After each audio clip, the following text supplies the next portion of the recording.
Mga kababayan, bigyan natin ng pagpupugay ang mga kritikal sa ating pamahalaan. Lalong-lalo na ang mga aktivista. Kasi sinasabi ng iba, mga panggulo lamang ang mga ito. Ang mga aktivista ay wala nang ginawang tama ang nasa gobyerno.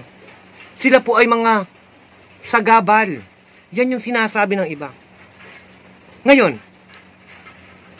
ang nangyayari po sa ating bansa, ang mga aktivista po ang nag-check and balance. Sila ay keen, mata sa nangyayari sa ating lipunan. Sila po ang nakikita natin yung walang ibang gusto sa sarili, kundi ang mapabuti ang lahat.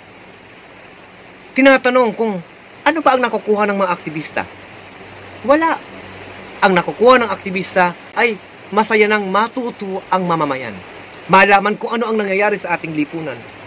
Sila po ay pambalanse, for transparency, for accountability. Malinaw ang kanilang mensahe na ang gobyerno ay ang mga tao, hindi ang nakaupo sa pwesto. Pinapalabas po lagi na ang mga aktivista, sila ay laging kontra, pero sila ang mata nating lahat.